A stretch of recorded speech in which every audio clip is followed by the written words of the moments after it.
The other thing is the rate of incarceration is so high, so socially concentrated, that we're no longer incarcerating the individual, but we're incarcerating whole social groups.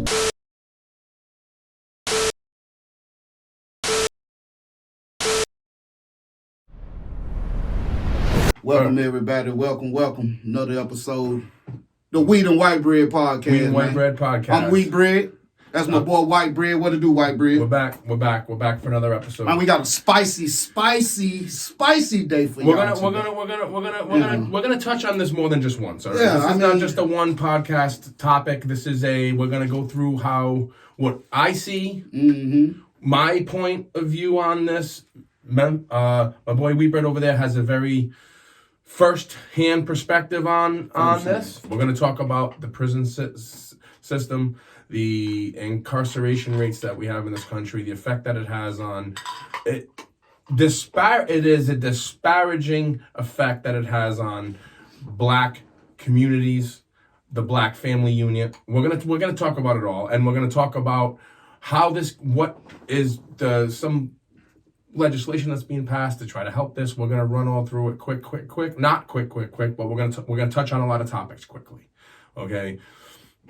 And the first thing that I think that we should talk about, because this is this is just my perspective, where it all begins is the problem that we have in this country with racial profiling. Okay? Hold up, White Bread, hold up. Yep.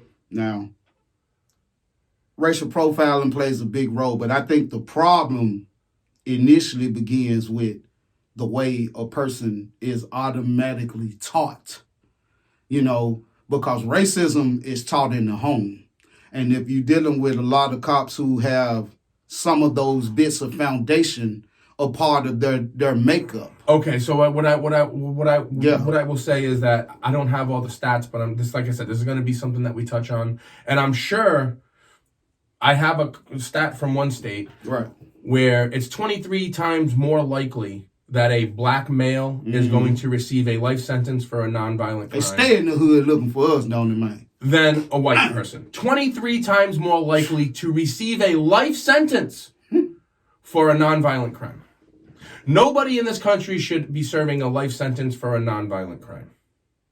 We can talk. This is another thing that we're going to talk about. All right. This is where we need to get back to where I think that it starts with the disparity that goes on with racial profiling. And when you look at this, now you can speak about this firsthand. I can only speak about this from what I read about it, because me as a white male in this country, I've never been racially profiled, right, other than maybe to be given a promotion at work or something. You know what I'm saying? I hear you, White Bread. I gotta throw a jab in every now and then at the social construct that we have going on here that I don't agree with at all. And the problem is, as a society, there's a certain percentage of the population that's been pre-programmed to discriminate against Black people.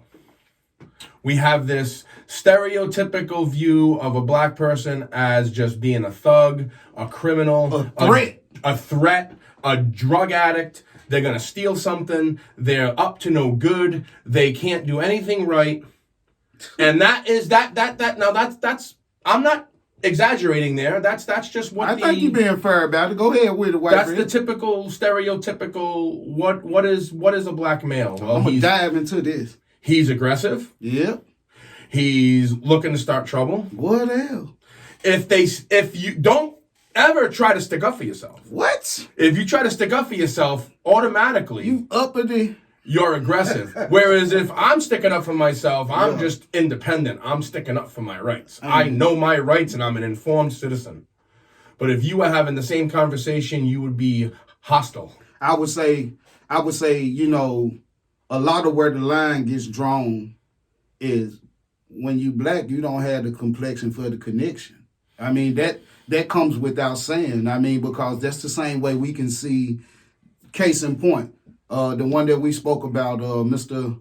What was his name? Peter. The one who the cop just shot from the condo? Lyoa, yeah. Okay, so I'm going to use that situation to make this point. Okay, how many times have we seen officers stop white people and that white bread get out his car snapping, cussing at the police?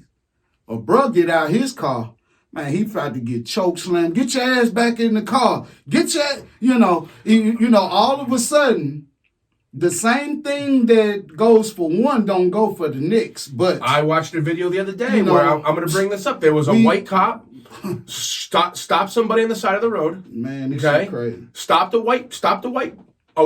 It was a white, by her voice, it was a white woman. Mm-hmm. Okay. They're on the highway. It's at night. His dashboard cam caught the audio between them.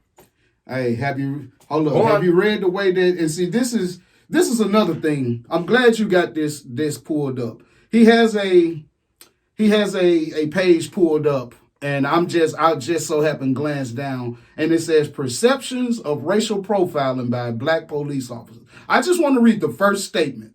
Yeah. It says racial profiling has been found to not only affect ordinary black citizens, but also who, white bread? African Americans that are police officers. Hold on. How you gonna use two names to represent the same group of people though, bruh? It's sentence to sentence. You're using black, and so blacks and African Americans are two different people, white bread? No. Black people are aggressive. It says, because black racial profiling has found not only affect ordinary black citizens. So an ordinary black citizen, hostile, causing trouble. Let's just be real. The African American people, hold up, white bread. The African Americans, when they say African American, they speaking of Michael Jordan, Tiger Woods, LeBron James. They only speaking. We talking to our people, white bread. Mm-hmm. We trying to make sure that they on the same level. You and I talk about this. Let me finish my point. But let us get this point straight before he goes in. They specified black people. So that'll be all of your rappers. That'll be all of those hood niggas. No.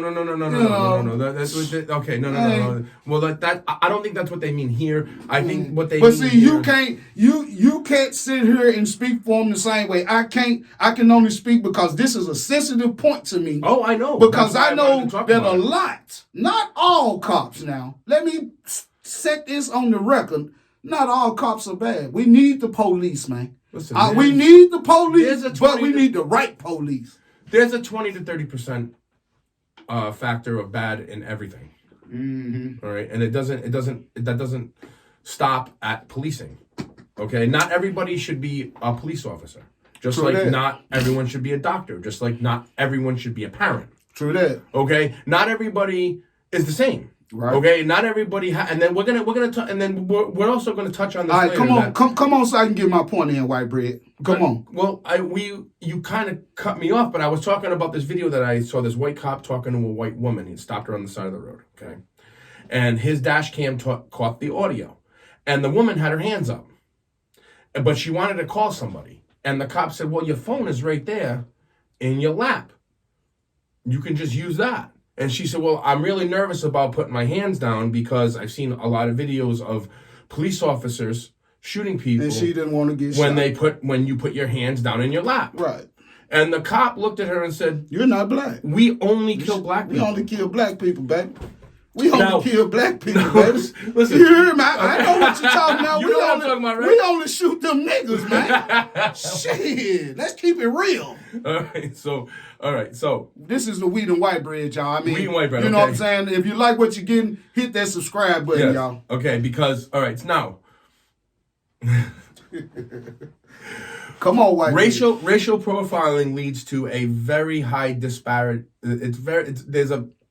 There is a problem with the United States is number one in one thing: the most incarcerated people per 1,000. Lock them up. All right, and I'm gonna go over some, and this is. I'm not saying that there shouldn't be prison. Okay, Mm-hmm. There is a need for people to go to jail if they doing violent crimes. You're doing a violent crime. You're trafficking 9,000 pounds of cocaine. Sure, all right, Sure. I'm not saying that there shouldn't be any life sentences for non-violent crimes, because certain crimes, maybe you shouldn't get out of jail. You know what I'm saying? But not for the non-violent crimes that I'm talking about. I'm talking about the people who have been affected by this 3 strikes and out. Okay? There is a lot of people who are serving life sentences for non-violent crimes. I agree. As a matter of fact, I got some numbers here. Now, when we take into account that the average cost to incarcerate somebody for an entire year in the whole country, this is now it's more expensive and less expensive in certain areas, but the average is $31,307 per year. Now, remember I said some more expensive, some less. So, for instance, in New York, it's between $50,000 and $60,000. Okay, now, a shocking total of $63.4 billion in U.S. taxpayer dollars goes to the imprisonment of criminals in this country. I'll say that again. $63.4 billion. You were saying, when you say discrimination, I'm talking strictly from the real side of it. I'm not going off of no figures, because I guarantee you, anybody who really come from the inner city, I don't give a fuck what state you live in. Anybody who comes from the inner city and they got dark skin, brown skin, melanin in their skin, and they are classified as black, African American, we under the gun every fucking day. And it's a shame, because you put good white people in a position where they care, but they can only care so much. Because most of the white people who I've encountered always say, well, I don't know what I can do. This is ridiculous. This is absurd. This is stupid. And the bad part is, the television will show you where the divide really lies. Because if a black person cussed the police out, they instantly ready to beat the shit out of them and take you to jail. Yeah. Because of this 3 strikes you're out policy and all this bullshit. Why? Because nobody wants to talk about this, but we've privatized our prison systems to the point where we're paying private companies to run these places, so the services are down. All they want is the money. The treatment of inmates is horrific. Yep. Horrific, and we're going to touch on why that is a thing.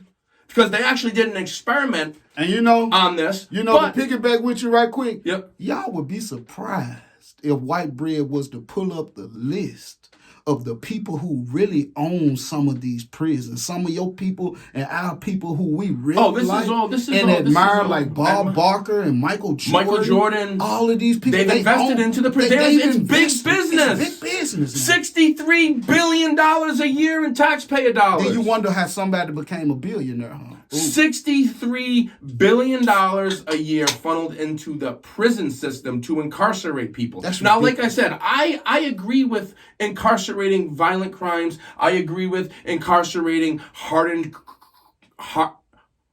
criminals. But most of the people, wouldn't it be cheaper if somebody seriously just has a drug problem to give them Real rehab? Real rehab. Real rehab? Yeah. You can get some really good rehab for $31,000 a year. Mm-hmm. Right? Mm-hmm. You could get some world-class rehab. You're going to see a top-notch doctor for $31,000 a year? Shit. We're going to talk about how much money can be saved and get put back into the community just if the Senate will pass the damn MORE Act. Yeah. All right? Now, but back to life sentences for nonviolent crimes. My biggest gripe is this is a huge waste of resources. It is. We have, in the federal system alone, nonviolent life sentence crimes, 65% black males. 60. Hold up. Let that sink in. Get that number one more time. 65%. 65. Just in the federal prison. And what percentage of the population do the black population make up, Jack? 13.4%. 13.4, but we got 6, but we make up 60. Man, come on, bro. In the federal system, it is 20. In the federal prison system, it is 20 times more likely for a black male to be given a life sentence for a nonviolent crime than it is a white male. And when we go to the demographics of prisons, Hispanics and whites are the same. Okay, all right. Now, I'm just going to do one state. Come on, Louisiana. 91% of the males that are in jail are black. Yes, sir. 23 times, this is the state that I mentioned earlier, 23 times more likely to be given a life sentence for a nonviolent crime in the state of Louisiana if you're a black male. And you know why? A thing that I pulled up. This is the problem. 93 cents an hour. What do you think that is? If I asked the question, if I said, hey, what do you think? 93 cents an hour. What do you think that is? No, you offered it to somebody to tell me, I'm going to pay what you is 93 cents an hour? 93 cents an hour is on average what prison laborers get paid. Yeah. So we're going to talk about now this is where it comes full circle. You got the police racially profiling black males. The judge racially profiling. The judge everybody's racially profiling. 20 times more likely in the federal system to be given a life sentence. Yeah. So you can go spend your entire life working for 93 cents an hour. So that means you do 10 years, what you get out probably with maybe a $1,400 check in 10 years. 93 cents an hour, I'll just do the math for you. At 40 hours a week, that's about $37 a week. Yeah. Times 52 weeks, you're looking at $1,600 a year. Yeah. You work you go to prison for 10 years and you work 40 hours a week getting paid 93 cents an hour. You're going to make $16,000. And they ain't going to give you that check when you And you're not going to get that because that's going to go to your commissary. That's going to go to everything that you need while you're in jail. Don't get sick. You probably have to pay some medical. Yeah, you're going to pay your court costs off. Court. They're gonna get that money back. Woo! All right. So this is why I have the biggest problem with our prison system is it's modern day slavery. Better preach, white bread. It is modern day slavery, and doubling down, it's costing U.S. taxpayers $64 billion a year